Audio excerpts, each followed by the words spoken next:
Hello there, welcome to Vinci's Gaming. My name's Rob, and this is our very first ever video deck primer. This primer is going to be on Toxrill the Corrosive, actually played this week by Lynch on I Hate Your Deck. First and foremost, let's discuss what a video deck primer is and is not. Video deck primers are set up to be quick intros to a deck with a general rundown of how the deck should function. Not a full deck tech, you're not going to see all 100 cards here, but we're going to give you a general idea of how it should run with the full deck list available on Moxfield. Toxrill the Corrosive is obviously a Dimir control deck, or should be. Let's go ahead and start taking a look at some of the cards in this deck. First and foremost, let's take a look at the big slug himself. Toxrill the Corrosive is a 7/7 legendary creature slug horror for 5 black. But wait, I thought this was a Dimir deck. Let's get through his rules text. He says, at the beginning of each end step, put a slime counter on each creature you don't control. That is each end step, not your end step. It also says, creatures you don't control get -1/-1 for each slime counter on them. Whenever a creature you don't control with a slime counter on it dies, create a 1/1 black slug creature token.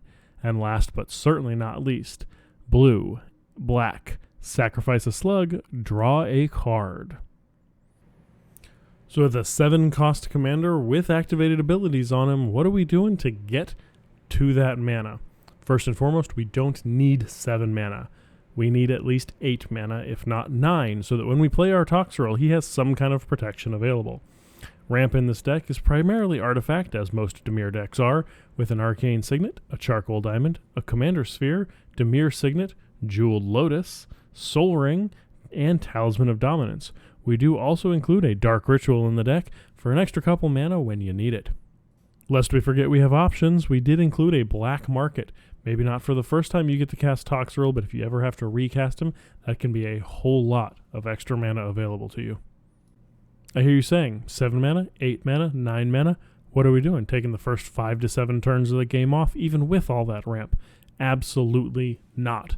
This is Dimir. We run Control, Ashiok Dreamrender, Narset Parter of Veils, Notion Thief, Opposition Agent, Yawgmoth Thran Physician, and a standard suite of counterspells, including Condescend, Counterspell itself, Fuel for the Cause, which has a bonus Proliferate in there if Toxrill's already out, Lose Focus, Narset's Reversal, Negate, and Wash Away will all keep our opponents from winning while we set up.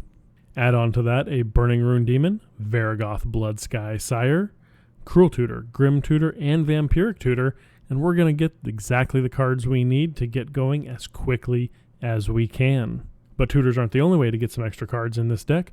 We've got a Coastal Piracy, we've got a Phyrexian Arena, we've got a Rhystic Study, and we've got a Baleful Strix, all to help keep our hand full. So we've ramped to 8 or 9 mana. What are we doing to actually protect Toxrill? In the deck, we run a combination of artifacts, enchantments, and instants for protection for him. On the artifact front, we have the sort of standards grouping of Lightning Greaves, Swiftfoot Boots, and Whisper Silk Cloak. All three either give Hexproof or Shroud, make sure nobody can even target our commander. We do include Animate Dead to bring him back from the dead if we have to, but Kaya's Ghost Form is a key enchantment that protects him from destruction or exile. We do include the ever-wonderful Robe of Mirrors as well. It's essentially the Whisper Silk Cloak, just on an enchantment, and just for 1 mana. For instance, we run Feign Death, Malakir Rebirth, and Undying Malice. All three are instants that'll let you bring Toxrill right back if somebody targets to him to destroy him. And the last piece of the deck I want to talk about real quick before we go into the actual play are copies. We have Sakashima of 1,000 Faces, Sakashima the Imposter, and a Spark Double. Because what's better than 1 Toxrill, 2 Toxrills, 3 Toxrills, maybe 4. We've discussed what to do before you have Toxrill, how to get Toxrill out, what to do to protect Toxrill, and your various card advantage items. So what is the actual play pattern of the deck? It's very simple. You control the board, you play the Toxrill, you let the Toxrill wipe the board, and then any creatures that do happen to come out and die give you slugs. That's more card advantage or more damage, and your commander's a 7/7. That's 3 swings on any other player to do lethal commander damage. It's a simple win con, but it's honest.